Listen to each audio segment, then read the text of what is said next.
दोस्तों, मैं are coaching classes से तारानगर लक्ष्मी नारायण आपका दोस्त बोल रहा हूँ।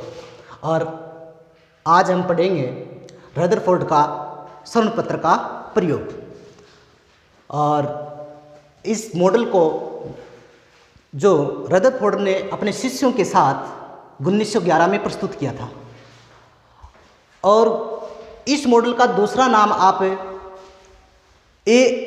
अल्फा कण प्रकीर्णन का प्रयोग भी कह सकते हैं। अल्फा कण प्रकीर्णन का प्रयोग। अब अल्फा कण प्रकीर्णन का जो प्रयोग किया था रदरफोर्ड ने, वो किसके ऊपर किया था? सोने की पतली पत्ती पर। सोने की पतली पत्ती पर। और जो सोने की पतली पत्ती जिसकी मोटाई 10 की पावर -7 मीटर, और अगर बात करें नैनोमीटर में तो 100 नैनोमीटर। तो आप इसके चित्र की सहायता से आप इसको समझिए। पहले हम चित्र बना लेते हैं। जैसे मैं एक यहाँ पर इस तरीके से डिब्बा बनाता हूँ, और इस डिब्बे में हम रखेंगे अल्फा कण। क्या रखेंगे? अल्फा। इस डिब्बे में अल्फा कण रखते हैं। और अल्फा कणों की जो बौछावर करेंगे वो किस पर करेंगे? सोने की पतली झिल्ली पर। जैसे ये हमने सोने की पतली झिल्ली ली है, और इस सोने की पतली झिल्ली पर अल्फा कणों की बौछावर करेंगे। परंतु उससे पहले उसने यहाँ पर इसके चारों ओर वृत्ताकार एक लेपन किया। और उस जो लेपन किया वो किसका किया? ZnS का। ZnS zinc sulphide.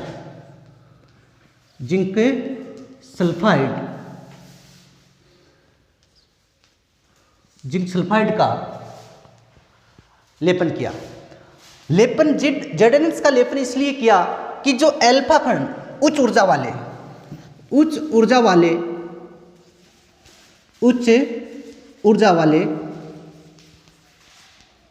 अल्फा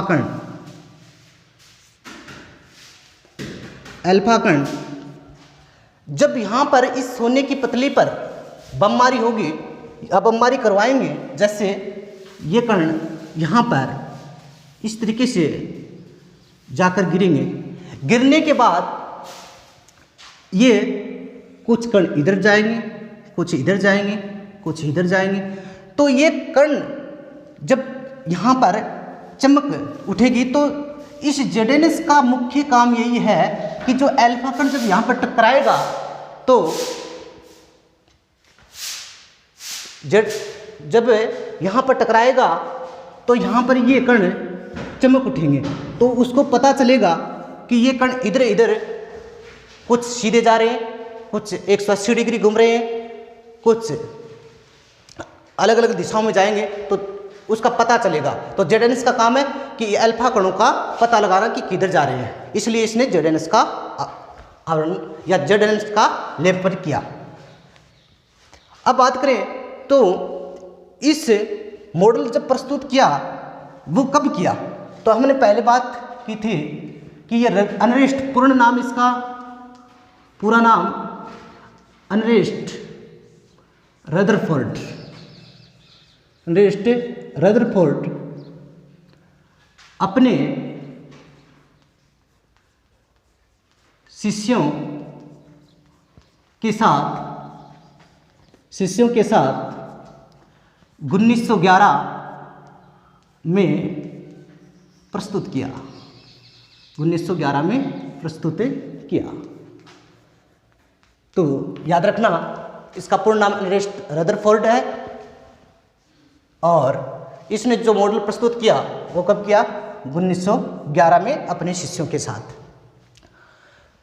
फिर बात करें सोने की किस पर प्रयोग किया?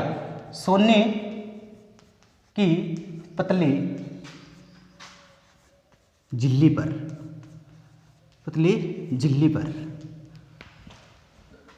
झिल्ली पर कौन से कणों की बमबारी की? अल्फा कणों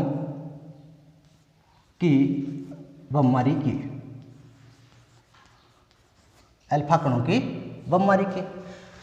और अल्फा कणों की जब बमबारी की तो इससे जो इस पतली पत्ती और जेडनेस, जो इस पतली पत्ती पर क्या क्या निष्कर्ष निकले, निष्कर्ष क्या क्या निकले? तो बात करें नंबर, अब अगर इसकी मोटाई भी पूछ सकता है तो पहले हम मोटाई की बात कर लें। इस पतली पत्ती की मोटाई, मोटाई की बात करें तो 10 की पावर -7 मीटर। अगर बात नैनोमीटर में करें तो 100 नैनोमीटर, 100 नैनोमीटर की मोटाई के ऊपर अल्फा कणों की बौछार के उच्च ऊर्जा वाले।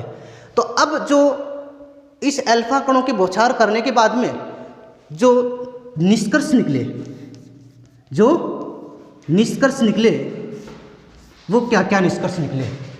नंबर बात करें निष्कर्ष की, निष्कर्ष की बात करें नंबर 1, कितने कण बौछार के? लगभग आप लिख सकते हैं कि जैसे 20,000 कणों की बौछार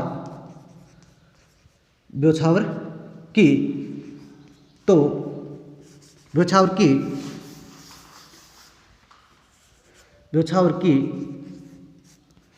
तो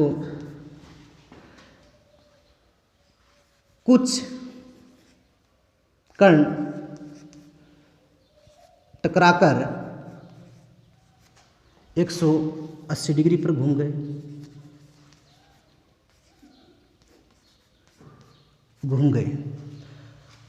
कुछ ज्यादातर कण सीधे निकल गए। अब अगर इस पॉइंट की बात करें कि 20,000 कणों की बौछार की, जिसमें कुछ कण 180 डिग्री घूम गए, ज्यादातर कण सीधे ही निकल गए, तो इसके आधार पर जो निष्कर्ष निकले उस निष्कर्ष की हम बात करते हैं। निष्कर्ष की बात करते हैं, आप इसका स्क्रीनशॉट ले सकते हैं। और अब देखिए इसके जो निष्कर्ष निकले वो क्या क्या निष्कर्ष है। नंबर निष्कर्ष की बात करें तो नंबर 1, पहला निष्कर्ष ये निकला कि जो परमाणु होता है, परमाणु का नाभिक,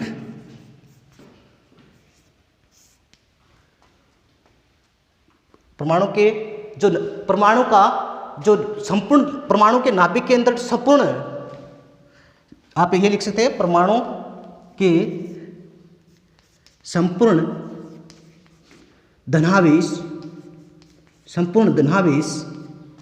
तथा द्रव्यमान क्या लिख सकते हैं? परमाणु, इसने निष्कर्ष किया कि परमाणु का संपूर्ण धनावेश तथा और द्रव्यमान उसके मध्य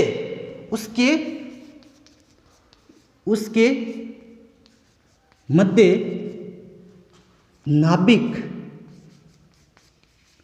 स्थित होता है। नंबर 1। अगर बात करें नंबर 2, परमाणु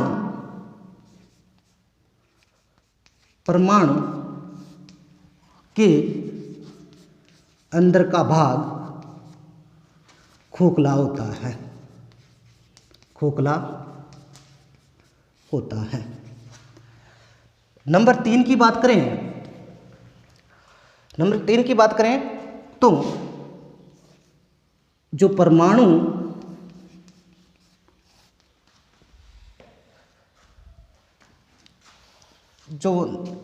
के नाभिक के चारों ओर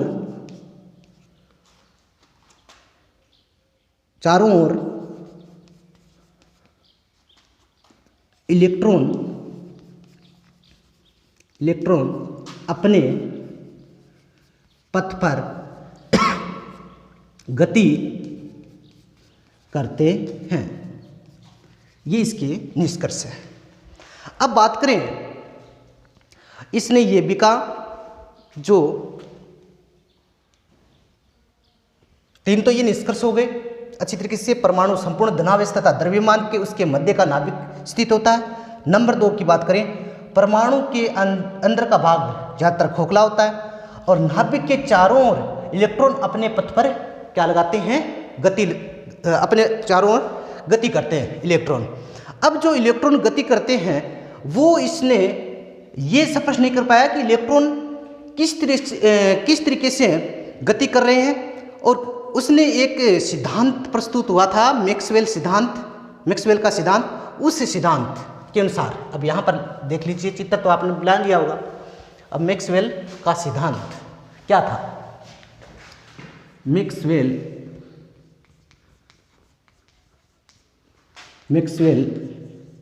सिद्धांत, मैक्सवेल ने जो सिद्धांत दिया वो तरंग पर दिया, स्पेक्ट्रम। और इसने,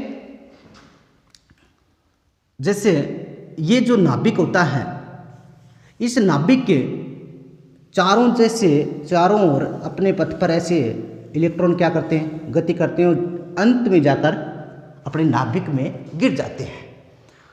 तो ये सही नहीं है कि गिर जाते हैं। तो ये मैक्सवेल सिद्धांत के अनुसार ये क्या हुआ कि इलेक्ट्रॉन नाभिक के अंदर गिर जाते हैं। ये सिद्धांत तरंग सिद्धांत है, मैक्सवेल का तरंग सिद्धांत, जिसको बोलते हैं स्पेक्ट्रम। स्पेक्ट्रम की व्याख्या नहीं कर पाया था कौन? जो अपना रदरफोर्ड। तो उसमें नंबर 1 बात करें कमियां, इसकी कमियां की बात करेंगे हम। कमियां क्या क्या रही इस मॉडल को प्रस्तुत होने के बाद में? इसमें कमियां रही, और कमियां होने के कारण इस मॉडल को आगे ज़्यादातर महत्व नहीं मिला था। नंबर 1 कमियां रही, परमाणु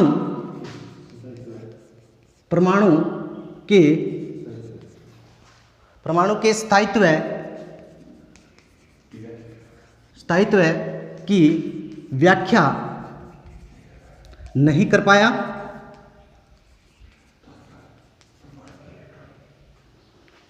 नंबर 2 की बात करें कमी की, इलेक्ट्रॉन को व्यवस्थित या स्पष्ट नहीं कर पाया।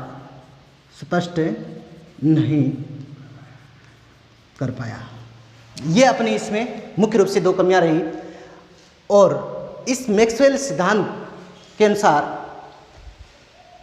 आपने देख लिया क्या कि नाभिक के अंदर जो इलेक्ट्रॉन गिर रहे हैं, तो ऐसा नहीं होता है। इलेक्ट्रॉन है वो चारों ओर चक्कर लगाते हैं, नाभिक में नहीं गिरते हैं। ऐसे इस तरीके से ये मॉडल ज़्यादातर आगे इतिहास के अनुसार ये पढ़ा जा रहा है। परंतु अब जो नया मॉडल, जो अपना इस मॉडल को, ये मॉडल पूर्णतः परमाणु की व्याख्या नहीं कर पाने पर अगला जो मॉडल आएगा अपना, वो मॉडल जो दिया गया था वो नील्स बोर मॉडल। और नील्स बोर मॉडल है वो हम कब पढ़ेंगे? कल पढ़ेंगे, कल वाली क्लास के अंदर। और आज की क्लास आपको अच्छी लगी तो आप इस चैनल को सब्सक्राइब करो और लिंक और लाइक भी करो और शेयर भी करो।